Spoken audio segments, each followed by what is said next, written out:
we will ask Ms. Haggis to start her presentation, which is the role of peace process in the Horn of Africa to bring stability and economic development. Thank you very much, Mr. Chairperson, for giving me this opportunity. And I thank you very much, Women's Federation, for World Peace. I would like Mrs. Petra Bayer, member of the Austrian Parliament, and ladies and gentlemen. So today I would like to express my gratitude to the World Women's Federation, Peace Federation, that they give me the opportunity to explain about the peace initiative in the Horn of Africa. So women are part of the stability. When there is a war, it does not choose women, children, husbands. They are all victims of war. And when one of them is affected, it affects family. So women are not differently protected in wartime. Unfortunately, some of us have lived through this war, civil conflict, and armed uprising. We know from experience that there is nothing to be gained.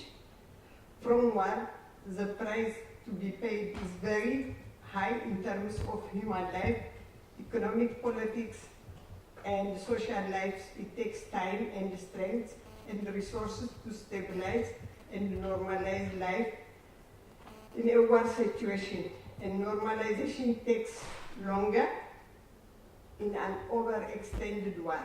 The best advice is not to start it, to stop it, not easy. See, for example, Iraq, Libya, Afghanistan, Democratic Congo. These are the most examples of war.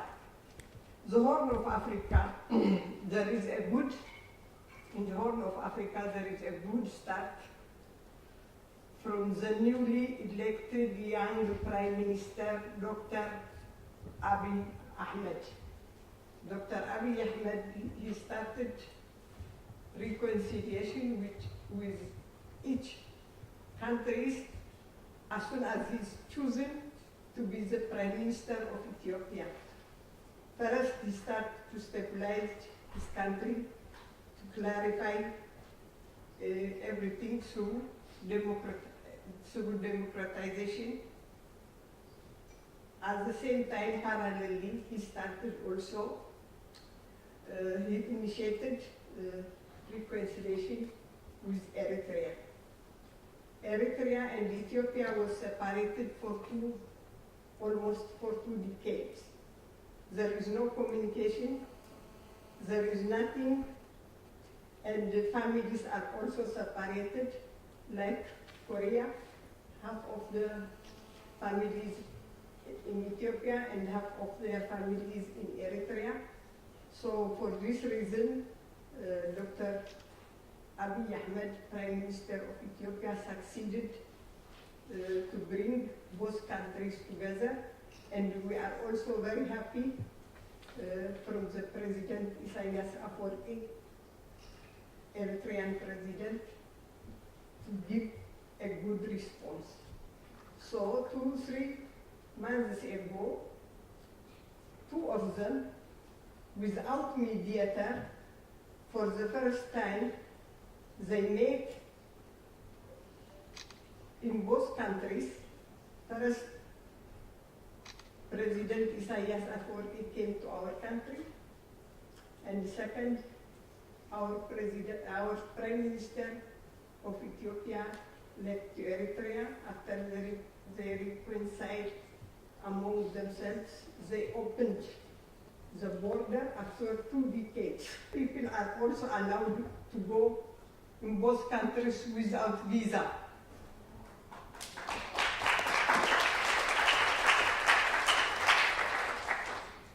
At the same time, Dr. Abiy Ahmed, Prime Minister of Ethiopia, he didn't stop doing peace with other neighboring countries in the Horn of Africa. First, he went to Egypt, because with Egypt we had also a bit and Nile conflict, because as you know, the Nile River is the source from Ethiopia.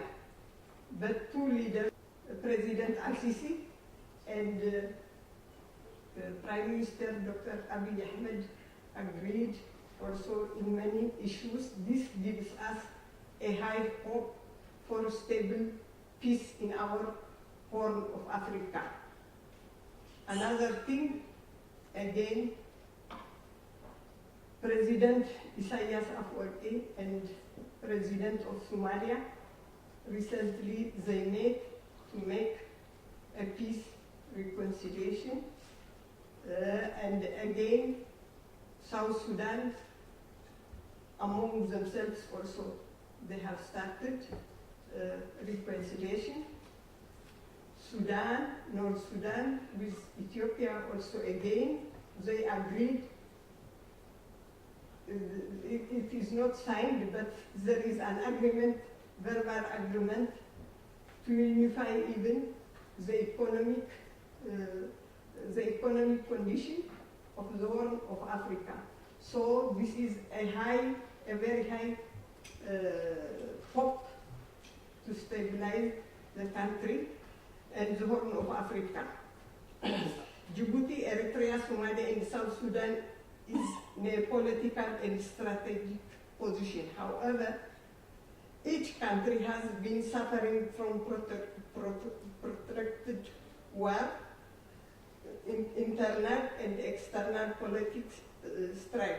Ethiopia, Eritrea, Djibouti, Ethiopia, Somalia, South Sudan. What does this mean? A war situation causes economic hardship, death, out of immigration and starvation. In war situation, society collapse normally does not exist. Fear, threat, and hopelessness take control of life. During a war, civil or border conflict, everything includes human resources are diverted to the war. War is given priority. Most of the budget allocation goes to the war at the expense of other sectors.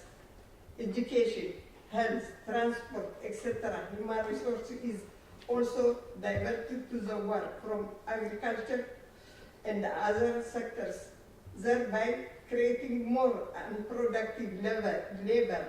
During a war, the public sector is not given proper care. Attention. Therefore, the performance declines. Under this situation, there will be no new investment or input in war situation due to the insecurity. No one will take the risk of investment in a new or existing projects. Each of the Horn of Africa has experienced some form of conflict, internal and or external. Within the last 5 months, there is an excellent initiation from Dr. Abiy Ahmed, indication of peaceful efforts towards reconciliation of the Horn. This process needs to continue and supported until it is sustainable situation are established. The new Ethiopian Prime Minister Dr. Abiy Ahmed, by intending the reconciliation process with Eritrea, started a new approach, settling existing conflict. His method is let us peacefully settle our differences. His initiative is so. 27 years have reconciled with Eritrea. It has opened its border, as I said it earlier, and land and air passages. There is now movement of goods. People between the two, some of families have reunited after 2 decades, similar to the Korean situation, as I said it. Ethiopia is now encouraged to use the seaport on the Red Sea after many decades. Through his initiative, facilitation of the ports and the conflict of Southern Sudan have been able to reopen their discussion on finding a solution. Djibouti and Eritrea have compared on their border conflict by Dr. Abiy. He also discusses with, this I have said it, with the Egyptian president to stop the war of words regarding the use of the Nile River. Discussions with Somalia has also taken place. The approach seems to be effective. At the moment, however, it must be supported and encouraged until sustainable peace is inaugurated. To sustain peace initiative in Horn of Africa, so I kindly ask the World Federation of Women strongly to support Prime Minister Abiy Ahmed. So thank you very much. If there is any question, I will answer.